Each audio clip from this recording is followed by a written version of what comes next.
ଆମ ଜଗା ଭାରି ବଢ଼ିଆ। ସେ ଦୁଃଖ ନିବାରିବି ମୁହିଁ ମୋ ବାଣେ ତୋର ମାଂସ ଦେଇ। ସ୍ତ୍ରୀ ପୁରୁଷ ନିପୁଂସ କେ ପୀଡ଼ିତ ଯାର ତହୁଁ ଲୋକେ। ତାହାକୁ ରଜନ ଦଣ୍ଡିଲେ ସେ କିସ ରାଜା ଏ ସଂସାରେ। ତାର ମାରଣେ ଦୋଷ ନାହିଁ ସଂସାରେ ଧର୍ମ କଥା ଏହି। ତୁ ମାୟା ଗୋରୁ ରୂପ ବହି ସକଳ ଶସ୍ୟ ବୀଜ ଖାଇ। ଅବଜ୍ଞା କଲୁ ଯେବେ ମତେ ନିଶ୍ଚେ ଦଣ୍ଡିବି ଆନ ତେତେ। ତୋର ଶରୀର ତୀକ୍ଷ୍ଣ ବାଣ କାଟିବି ଚିଳ ପରିମାଣ। ବାଣେ ତୋର ପ୍ରାଣ ହରି ମୁଁ ଆତ୍ମଯୋଗ ବଳେ କରି। ବିସ୍ତାରି ମୋହର ଶରୀରେ ପ୍ରଜା ରଖିବି ନିର୍ଭରେ। ଏ ମଦ କହୁ ମହାକୋପେ ପୃଥିବୀ ମିଳିଲା ସମୀପା। ଏ ମନ୍ଦ ମୃତ୍ୟୁ ରୂପ ଚାହିଁ ଭୟେ କମ୍ପଇ ତାର ଦେହି। ମୃତ୍ୟୁ ଚରଣେ ଶିର ଦେଇ ବୋଲଇ ଅଶ୍ରୁମୁଖୀ ହୋଇ। ନମସ୍ତେ ପରମ ପୁରୁଷ ଗୁଣ ପ୍ରକାଶେ ତୋର ଦୃଶ୍ୟ। ନିଜ ମାୟାରେ ଛନ୍ନ ହୋଇ ସଂସାର ହିତେ ବହୁ ଦେହି। ସ୍ୱରୂପେ ଅନୁଭବ ବୃତ୍ତି ଦ୍ରବ୍ୟ କାରକ କ୍ରିୟା ରୀତି। ସକଳ କରୁ ମାୟା ଭ୍ରମେ ଉର୍ମି ଯେ ସନେ ଜଳ କର୍ମେ। ମାୟା ରଚନା ମତେ କରି ବିହରୁ ଆତ୍ମା ରୂପ ଧରି। ସର୍ଜି ପାଳିନ କରୁ ଅନ୍ତ ସେ ସ୍ୱୟଂ ପ୍ରକାଶେ ଜଗତ। ସେ ମତେ ମାରିବାର ସାଧେ ଧାମଇ ଉଦ୍ୟତ ଆୟୁଧେ। କିବାର କ୍ଷଣେ ଅଛି ମୋର ତୁ ନାଥ ନ କରୁ ବିଚାର। ତୁ ନିଜ ମାୟା ତର୍କ ବଳେ ଜନ୍ତୁଙ୍କୁ ସର୍ଜ ଏ ସୟଳେ। ତୁ ନାଥ ଧର୍ମଙ୍କର ଗୁରୁ କିମ୍ବା ନ ବୁଝି ମତେ ମାରୁ। ଅନ୍ନ ନ ପାଇ ରାଜା ଯେ ନ ପାଇ ପ୍ରଜା ଯେବେ ତତେ କହିଲେ ଅନୁଭବେ। ତୁ ନାଥ ଜଗତ ଈଶ୍ୱର ଏ ତତେ ନୁହେଁ ଅଗୋଚର।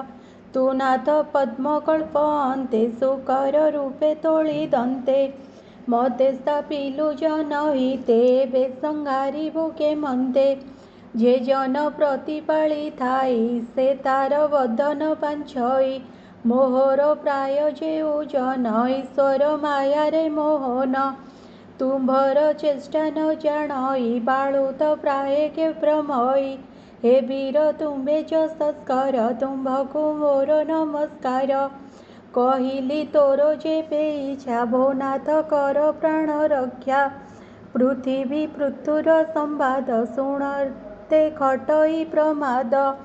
ବୋଲଇ ବିପ୍ର ଜଗନ୍ନାଥ ସୁଜନ ହିତେ ଭାଗବତ। ଇତି ଶ୍ରୀମଦ୍ଭାଗବତେ ମହାପୁରାଣେ ପରମହଂସ ସଂହିତାୟା ଚତୁର୍ଥ ସ୍କନ୍ଧେ ପୃଥୁ ବିଜये ଧରିତ୍ରୀ ନିଗ୍ରହ ନାମ ସପ୍ତଦଶ ଅଧ୍ୟାୟ। ଅଷ୍ଟାଦଶ ଅଧ୍ୟାୟ ଆରମ୍ଭ। ଅଷ୍ଟାଦଶରେ ପୃଥୁ ବଳେ ସର୍ବ ଦୁହିଁଲେ ମହି ଭଲେ। କୁପିତ ସ୍ଫୁରିତ ବଚନ ସ୍ୱଭାବେ ଅରୁଣ ଲୋଚନ। ଏ ମନ୍ଦ ପୃଥୁ ମୁଖ ଚାହିଁ ଭୟେ ଚରଣେ ଶିର ଦେଇ। ବିନୟ କରି ନାନା ସ୍ତୁତି ପୁଣି ବୋଲଇ ବସୁମତୀ। ଭୋ ନାଥ କୋପ ଛାଡ଼ ମତେ ମୁହିଁ ଶରଣ ଗଲି ତୋତେ। ଯେ ଆତ୍ମା କାର୍ଯ୍ୟ ବିଚାରଇ ସଂସାରୁ ସାର ଆହରଇ। ଚିତ୍ତେ ନ କଳ୍ପେ ଭିନ୍ନା ଭିନ୍ନେ ପୁଷ୍ପରୁ ମଧୁକର ଯେହ୍ନେ। ଯେ ଶାନ୍ତ ଇହ ପରଲୋକେ ସୁଯୋଗୀ ଜନ କହେ ମୁଖେ। ଉପାଏ ସେ ଫଳ ବୁଝନ୍ତି ଉଭୟେ ଲୋକ ନାହିଁ ଭ୍ରାନ୍ତି। ଏହା ଯେ ନ କରଇ ଚିତ୍ତେ ସେ ଯଶ ଲଭିବ କେମନ୍ତେ। ବ୍ରହ୍ମା ଯେ ସର୍ବ ପ୍ରାଣୀ ହିତେ ଶସ୍ୟ ସାମଗ୍ରୀ କଲା ଯେତେ। ସେ ସର୍ବ ମୋର ଦେହେ ଥିଲା ଏ ମନ୍ଦେ ତାର ପିତା ମଲା। ରାଜା ବିୟୋଗେ ସର୍ବଧର୍ମ ଦୁଷ୍ଟେ ନାସିଲେ ସର୍ବକର୍ମ। ଯେତେ ଔଷଧି ବୀଜ ଥିଲା ଅରାଜା ଯୋଗେ ନାଶ ଗଲା। ଚଉର ଭୟ ଅରାଜତ୍ୱେ ଭବିଷ୍ୟ ଯଜ୍ଞ ରକ୍ଷା ଅର୍ଥେ। କ୍ଷୀଣ ବିରୁଦ୍ଧ ଦେଖି ମୁହିଁ ବକିଲି ଧେନୁ ରୂପ ହୋଇ। ଯଦି ମୁଁ ନ କରନ୍ତି ଗ୍ରାସ ଦୁଷ୍ଟେ କରନ୍ତେ ସର୍ବନାଶ।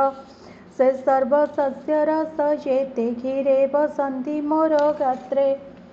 तू एबे रक्षा कर मते दोहन कर तू जगते खरीबी सर्वसस्य मोहि जार जीवन चेणे रही मु सर्व कामधेनु रूपे स्रविबी सर्वजन मुखे तू एबे मते रक्षा कर धनु आयुध परिहर सुषम कर मोर गात्र मोहि जे सने सस्य क्षेत्र सम होइले मो शरीर वर्षारे पुरी निरधार सरस होई मो शरीर सस्य उठिब निरंतर होइब नाना रूपे धान्य जंतुए लभिबे जीवन।